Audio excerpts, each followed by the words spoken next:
what I'm going to present now is the essential of the results of the study that we have conducted for the regional government of Madeira, and we've done it with IFCN, the European Public Law Organization, and the consultancy Very Impact.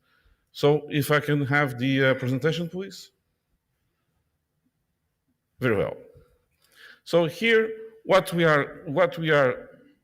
did is to apply a quantification, a methodology of the social and economical impact, and relate it also in a quantified way with the ecosystem value, in order to identify what are, in a quantified way, to measure the impact, the main stakeholders that were impacted, then the main, I would say, areas that are strategic and that can be the basis of new business models for finance the MPAs.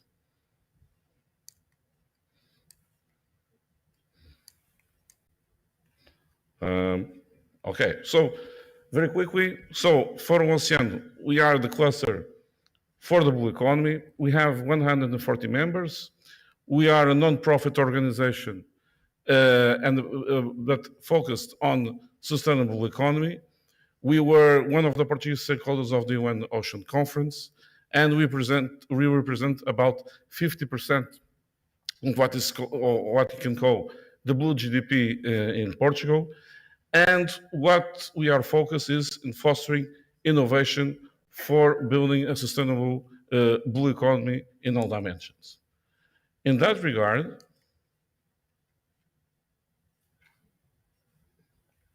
okay.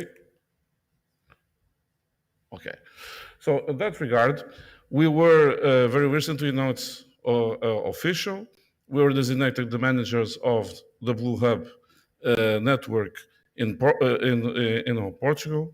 Many thanks for the Portuguese government, the Secretary of State, for the confidence that was put in Fórum Oceano to take this mission on.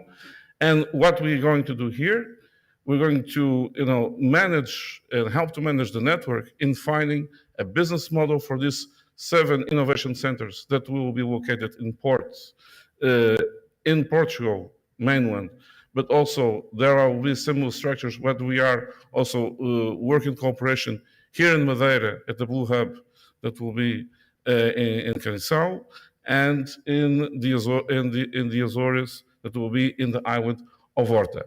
And here, why I'm saying this is that this Blue Hub network that we are, saying it officially by the first time, will work to produce the technologies and also to contribute to the business models for example, financing MPAs like the Selvagens Islands. And a final word, we're also full members of the new consortium of the Blue Invest platform. That is the instrument of the European Commission for financing the blue economy. So going to what we are doing. So step one.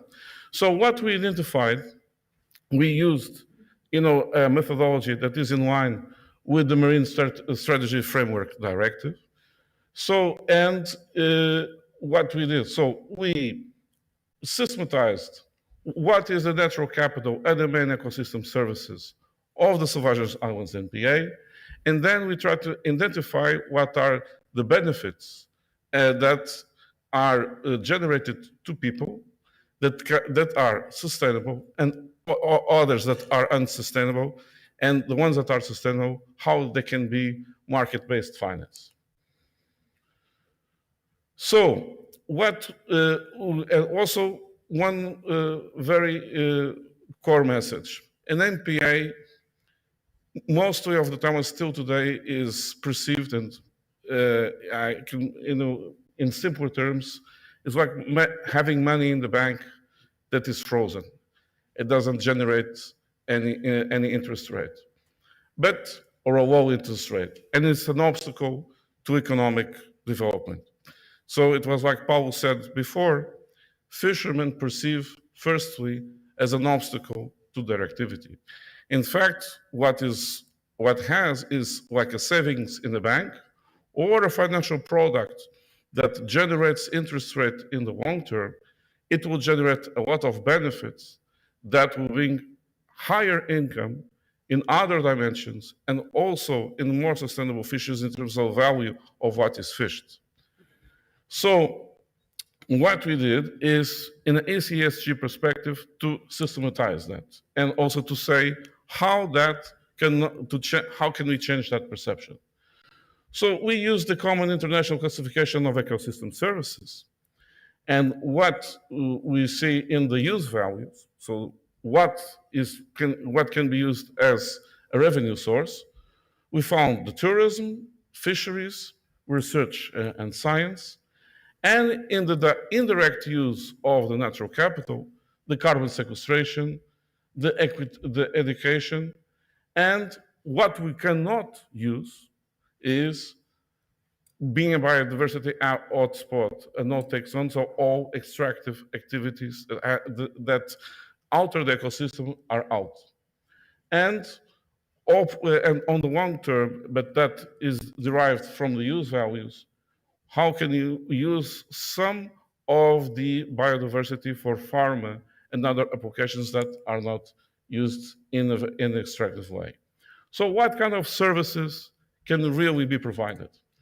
So fisheries, but outside the MPA, the tourism on site, but also virtual, and I'll be more concrete on that later on. The climate regulation, the biodiversity conservation here through carbon credits. I will dive deep on that later on. And also the cultural and dimension of the site.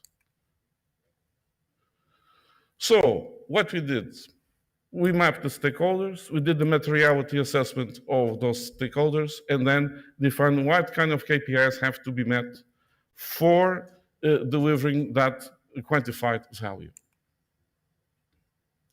So what are in a matrix that you cross the value of the importance of the ecosystem and the importance of also economic values, what we found is that tourism and fisheries are the main stakeholders where is most impacted by the MPA's natural capital performance.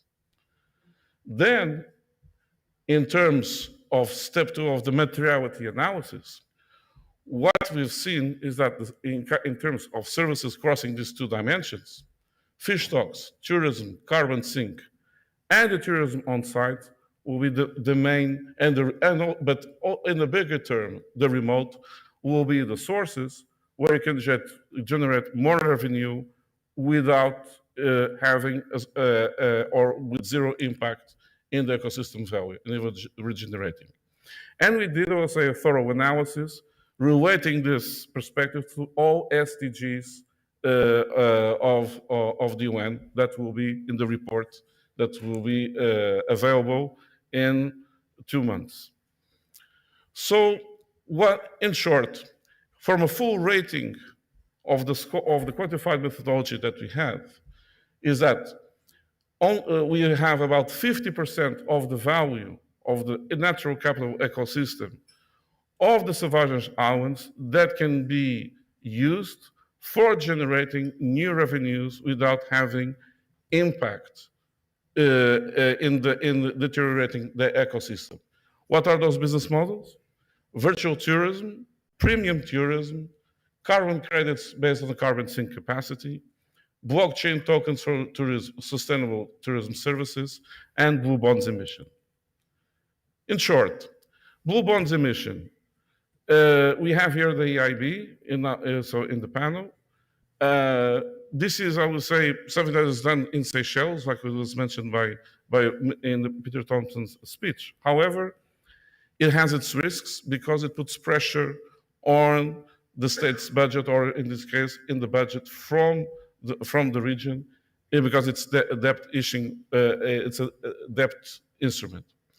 Virtual tourism.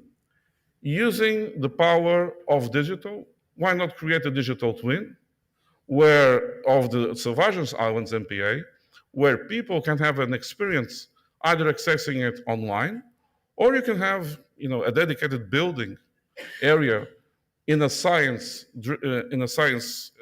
approach, where you can immerse yourself in the Selvagens Islands ecosystem, and you generate a revenue with that, because you have to pay to have the experience.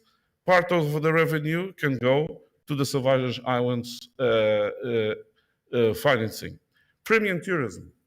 If you have Jeff Bezos and other millionaires and billionaires going to space, polluting the air with rockets, why not to create an experience of going to an MPA that feeds the planet, that sustains life, and make better use of the money that they have in building an experience that has impact and finance good for the planet.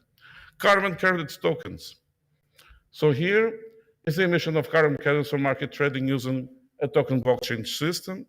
We have NOAA, Regen, has a partnership with UN WTO that is working on that, concept. Blockchain tokens for tourism services. So you can emit tokens based on the natural capital assets of Selvagens Islands, and you can exchange for sustainable tourism services. For example, like the Reef Company is building, has a solution for augmenting natural capital in the ocean by the engineered reefs. This is a way of sustainable tourism that can be financed through a business model like this. The revenues can go for to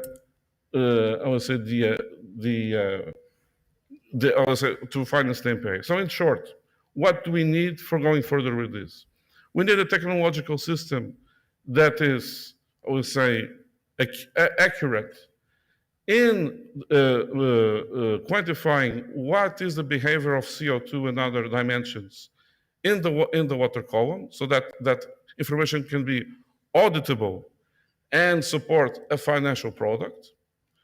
We also see that was a solution, by the Reef Company and also by NOAA. But we can also, and we have to have more research and science programs to have more information that supports this kind of auditable information, quantified information for financial products. Thank you for your attention.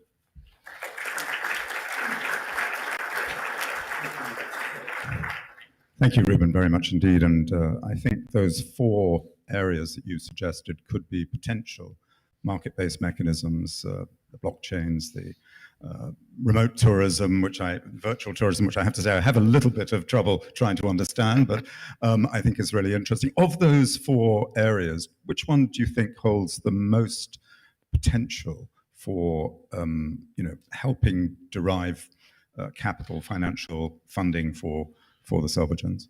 I think here carbon credits, emissions using the blockchain system, but that has to have an information system. But we are very close to have that technological information in there. We have to have is the ignition for it, and the remote tourism, because it's very what the technology is fastly deployable, and there are a lot of, especially the new generations, they're all gamers, and they like VR experience, augmented reality, and so on.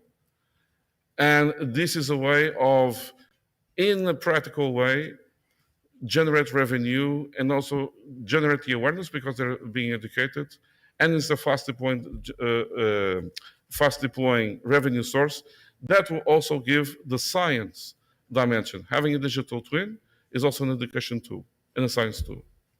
So just one more question. I think it's really, really an important question, because for a long time at the World Ocean Summit, we had looked at natural capital accounting. We'd looked at this question of how we use it, and it fell off the radar for quite a long time, and it's coming back onto the radar. In the US, for example, they are now looking at this in a very serious way as to how to sort of add natural capital into the ocean accounts that are there and being developed in the US. How important is it for us to do an evaluation of natural capital in the ocean, and how do we then use that to make decisions about how to manage our ocean spaces? And is Portugal, at this point in time, looking carefully at that whole process? Well, that's one hell of a question. So, well, the EIB and the European Commission has the EU taxonomy. It's not perfect, like everything in the EU, it's not perfect around the world, but it's a start and it's usable. So you already have, I would say, a very good instrument. It's quite solid in many dimensions that is going to start to be applied and has the natural capital dimensions standardized. Because the thing here with natural capital accounting and other standards is, what is the standard that is credible, that everyone is going to use? The UN also did a very good job on it. So UNEP has done a very good job in doing the blue finance accounting standards and also impact measurement. So we are reaching, so in terms of standards, we are reaching there. But for that to be used, it's key that we have the technological information system on site that brings not only samples from the areas of the MPAs or from the ocean, but it can really bring us credible, real-time or almost real-time complete information that can